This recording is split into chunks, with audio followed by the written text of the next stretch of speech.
Be me. Just a regular guy, late 20s, working a decent job in tech. Not making millions, but comfortable enough to not worry about bills and to have some hobbies. Life is pretty stable, which I guess is the goal. The only thing missing was finding someone to share it with. Had been out of the dating game for a while after the last relationship ended. It wasn't a bad breakup, just one of those things where you realize you want different things out of life. After a few months of focusing on work and the gym, my buddies convinced me to get back on the apps. Said I was going to turn into a hermit if I didn't. Reluctantly, I installed one of the popular ones. Swiping through felt like a chore. A sea of the same profiles, same poses, same generic bios. Just ask, fluent in sarcasm, looking for a partner in crime. It was exhausting. I was about to delete the app for the 5th time that week when I came across her profile. Let's call her Sharon, for the sake of the story. The pictures were professional, almost too professional. One on a boat holding a glass of champagne, another in a fancy rooftop bar overlooking the city. A third one was a selfie with a bio that laid it on thick. Something along the lines of strong, independent woman who knows her worth. Claimed to be an entrepreneur, a girl boss, building her own empire. The profile also mentioned she had high standards and wasn't willing to settle. Every part of my brain that had learned from past experiences was screaming, run. But another, smaller part was curious. Maybe I was being too cynical. Maybe she was genuinely successful and just wanted someone on her level. Against my better judgment, I swiped right. Surprisingly, we matched almost instantly. A message popped up a few minutes later. Well, here you are. A bit of an odd opener, but I rolled with it. We started chatting. The first day or so was pretty standard stuff. What do you do? What are your hobbies? What kind of music do you like? She seemed intelligent, and her texts were well written. But there was an undercurrent to the conversation that I couldn't quite place. It felt less like a conversation and more like an interview. She'd ask a question, and before I could even ask one back, she'd pivot to talking about herself. I learned a lot about her brand, her journey, and her vision. It was a lot of buzzwords that didn't seem to mean much. By day 2, the questions started to get more specific. She asked what company I worked for. I told her, it's a well-known name in the industry. Her tone immediately became more interested. Then she asked what I did there, which is a normal question. I told her my job title. Then she asked, so what does a guy in your position usually make? That was the first major red flag. It was so direct, so lacking in subtlety. I tried to play it off, saying something like, enough to be comfortable. She replied with, comfortable is a relative term. My definition of comfortable is probably different from yours. I should have just unmatched her right then and there, but the curiosity was still there. I wanted to see how far this would go. It was like watching a documentary about a rare, exotic animal. The conversation moved on, but the transactional nature of it lingered in the air. She started talking about her last relationship. Apparently, her ex was a perfectly nice guy, but he just wasn't ambitious enough for her. She said he was intimidated by her success and her drive. She talked about how men often feel threatened by a powerful woman. I just listened, thinking that there was probably a whole other side to that story. She said she needed a man who could keep up with her lifestyle. That lifestyle, from what I could gather, involved a lot of expensive dinners, weekend getaways, and designer clothes. It wasn't clear how her entrepreneurial journey was funding all of this, but I didn't ask. Finally, after a few days of this back and forth, she suggested we meet up. I figured, why not? I suggested a cool little gastro pub I knew downtown. Great food, great atmosphere, not too loud, and reasonably priced. A perfect spot for a first date. She saw my message and took a while to reply. When she did, it was a polite but firm rejection of my idea. That sounds cute, but it's not really my vibe, she wrote. I was thinking of something a bit more elevated. She then sent me a link to a restaurant. I clicked on it. It was one of those places you see on Instagram. Ultra-modern decor, a menu with no prices listed online, and a reputation for being insanely expensive. A place where a single steak could cost more than my weekly grocery bill. My thumb hovered over the block button. This was no longer just a red flag. This was a parade of red flags with a marching band. But then a new thought entered my head. This had gone beyond a simple date. This was a social experiment. I had to see this through to its logical conclusion. I wanted to see if this person was real. So I typed back, "Looks great. When are you free?" We set a date for that Friday night. The next couple of days, the conversation continued in the same vein. She sent me pictures of outfits, asking which one I preferred for our date. She talked about how excited she was to finally go out with someone who understood quality. I felt like I was being prepped, groomed for a specific role I was expected to play, the role of the provider, the wallet. Friday arrived. I spent the day working, but my mind was on the evening's experiment. I wasn't nervous like you normally are for a first date. There was no emotional investment. I was just an observer, a scientist about to study a specimen in its natural habitat. I made a mental plan. I decided I would be polite, be a gentleman, but I would also be firm. I set a budget in my head for what I was willing to spend on myself. Anything beyond that was not my responsibility. I got dressed in a nice shirt and slacks, not a suit but respectable. I drove to the restaurant, found parking, and walked in. The place was exactly as I imagined. Dim lighting, soft jazz music, waiters in crisp uniforms who looked like they were judging you. I gave the hostess our reservation name and was led to a small table in a corner. I sat down and told the waiter I'd wait for the other person to arrive before ordering anything. And so I waited. 5 minutes passed, then 10. At the 15-minute mark, I was starting to think she wasn't going to show. Part of me was relieved, but the scientist in me was disappointed. Just as I was about to text her, she swept into the restaurant. She was wearing a dress that was very obviously expensive and heels that looked painful to walk in. She spotted me and glided over to the table. "Sorry I'm late," she said, without sounding sorry at all. "My last meeting ran over. The life of a CEO, you know?" I just smiled and said it was no problem. She sat down and immediately began surveying the room, her eyes darting around, sizing up the other patrons. The waiter appeared almost instantly. Before I could even open my mouth, she looked at him and said, "We'll start with 2 glasses of the Veuve Clicquot." She said it without even looking at me or the menu. The waiter glanced at me, and I gave a slight nod. I wasn't going to make a scene over a glass of champagne. Experiment protocol, I reminded myself. Observe and record. She turned her attention back to me. "So, this place is nice, isn't it?" she said. "I find that the environment really sets the tone for an evening." I agreed that it was a nice place. The champagne arrived. She took a long sip, closing her eyes as if she were tasting the finest nectar in the world. "It's so important to appreciate the finer things," she said, looking at me over the rim of her glass. "So many people just don't get it." The conversation, if you could call it that, began. It was a master class in self-absorption. She talked endlessly about her business, which was still a vague concept I couldn't quite grasp, something to do with lifestyle branding and social media synergy. She complained about her suppliers, about her clients, about her friends who didn't understand the pressures of being an entrepreneur. She took a picture of her champagne glass, carefully positioning it so the restaurant's logo was visible on the napkin. She spent a few minutes editing the photo and typing out a caption.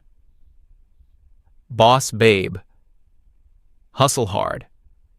Know your worth." I just sat there, sipping my water, which I had ordered after the champagne arrived. I asked a few questions, trying to steer the conversation into a two-way street. I asked about her family, her hobbies outside of hustling. Her answers were short and dismissive, as if those things were trivial distractions from her grand destiny. She never once asked me a question about myself, not one. It was like I wasn't even there. I was just a prop in her Instagram story. The waiter returned to take our food order. She looked at the menu for maybe 10 seconds. "I'll have the lobster bisque to start, followed by the Wagyu filet, medium rare," she announced. She then looked at me, a condescending smile on her face. "You should get the Wagyu, too," she said. "You only live once." This was a direct challenge, a test. I smiled politely at the waiter. "I'll just have the Caesar salad and the grilled chicken, please." Her smile faltered for a second. A flicker of annoyance crossed her face. It was the look of a machine that had encountered an unexpected input. She quickly recovered her composure. "Oh," she said, with a little laugh. "Watching your figure? That's cute." The waiter wrote down our orders and disappeared. The tension at the table shifted slightly. I had deviated from the script she had written in her head. She put her phone down and decided to engage me directly. "You know," she began, leaning forward conspiratorially, "I've dated a lot of guys, and the biggest problem I find is that they're just not willing to invest." I asked her what she meant by invest. "I mean in the experience," she said, gesturing around the opulent room. "A relationship is a partnership. A woman brings her beauty, her charm. The man's role is to provide the setting, the lifestyle. It's about creating a certain quality of life together. Most men don't understand that. They think a cheap dinner and a movie is enough." She was laying out her entire philosophy, her entire worldview, right there on the table. It was breathtaking in its audacity. She viewed relationships as a transaction where her presence was a commodity to be paid for. The independent woman rhetoric was just a clever marketing strategy. Our appetizers arrived. Her lobster bisque was in a large, ornate bowl. My Caesar salad was, well, a Caesar salad. She ate her bisque with theatrical slowness, making little sounds of pleasure. I ate my salad. It was good. She then started talking about her ex again. "He once suggested we go camping for a weekend," she said, her voice filled with disbelief. "Camping? In a tent? With bugs? Can you imagine?" I told her I actually enjoyed camping. She just stared at me, blinking, as if I had just told her I enjoyed eating dirt. "But why?" she asked, genuinely confused. "There are no amenities. There's no room service." "I guess I just like being in nature, away from everything," I said. She shook her head, a pitying look on her face. "That's the kind of scarcity mindset I'm trying to get away from," she said. "Life is about abundance, not scarcity." The main courses arrived. Her Wagyu steak was a small, perfect-looking piece of meat, sitting in the middle of a giant white plate, surrounded by some kind of artistic sauce drizzle. My grilled chicken looked humble in comparison. She took a picture of her steak, then a picture of herself smiling with the steak, then a short video of her cutting into the steak. The meal was an endless performance for an invisible audience. She barely tasted the food before she was documenting it. As we ate, she brought up the topic of toxic masculinity again. She said it was a huge problem in modern society, men being unwilling to show vulnerability, being too competitive, and feeling entitled. I found the last point particularly ironic, but I just nodded along. "It's like men feel they are owed something from women," she explained, while cutting into a piece of steak that I was implicitly expected to pay for. "But a truly enlightened man knows that his role is to be a provider, a rock. He creates a safe space for his woman to flourish." The mental gymnastics were astounding. She had somehow managed to redefine providing as a feminist ideal, and my failure to order the most expensive thing on the menu was a symptom of my toxic masculinity. The meal continued. I remained polite. I listened. I nodded. I was a stone wall, letting her words wash over me. She seemed to be getting slightly frustrated by my lack of reaction. She was used to men who were either fawning over her or arguing with her. My calm neutrality was throwing her off her game. As the waiter cleared our main course plates, she gave me a look that I interpreted as time for the grand finale. She flagged down the waiter as he was walking away. "Excuse me," she said, her voice sweet as honey. "I'd like to place an order to go." The waiter stopped, looking surprised. "Of course, madam." "Excellent," she said, beaming. "Can I please get 3 orders of the chocolate lava cake and 2 of the tuna tartare appetizer to go?" The waiter's professional mask slipped for a fraction of a second. He was clearly confused by this large, unusual takeout order from a fine dining table. He looked at me, probably expecting me to say something. I remained perfectly still, my expression neutral. I gave him no help. "Of course, madam," he said, recovering. "I'll have the kitchen prepare that for you right away." He walked away, shaking his head slightly. Sharon turned back to me, a triumphant smile on her face. "My girlfriends are having a movie night in," she said, as if this explained everything. "They were so jealous when I told them where I was tonight. I figured I'd bring them a little treat. They work so hard, they deserve it." She was not only ordering an extravagant meal for herself, but was now ordering food for her friends. On my dime. This was it. This was the peak of the mountain of audacity. I knew then exactly how the evening was going to end. All I had to do was wait for the check. The waiter returned after about 10 minutes. He placed 2 nicely packaged bags on the edge of the table. "Your takeout order, madam," he said. Sharon barely glanced at them. She was busy scrolling through her phone again. The waiter lingered for a moment, then asked the question I had been waiting for. "Will there be anything else, or shall I bring the check?" She looked up from her phone, not at the waiter, but at me. She didn't say a word. She just gave me a small, expectant smile. The universal signal for, "You know what to do." I made eye contact with the waiter. "The check, please," I said, my voice calm and even. He nodded and went to retrieve it. Sharon went back to her phone, completely at ease. In her world, this was the natural conclusion. The man pays. That's the rule. Her performance was over, and now it was time for her reward. The air was thick with her sense of entitlement. A few minutes later, the waiter returned. He placed a small black leather folder in the exact center of the table. "Thank you," he said softly, and then discreetly retreated, leaving us to our final act. Sharon didn't move. She continued tapping away at her screen, perhaps messaging her friends that their lava cakes were secured. She was giving me the stage, allowing me the honor of handling the bill. I let the folder sit there for a solid minute. I wanted to savor the moment. I took a slow sip of my water. Finally, I reached out and picked it up. I opened it. My eyes scanned the itemized list.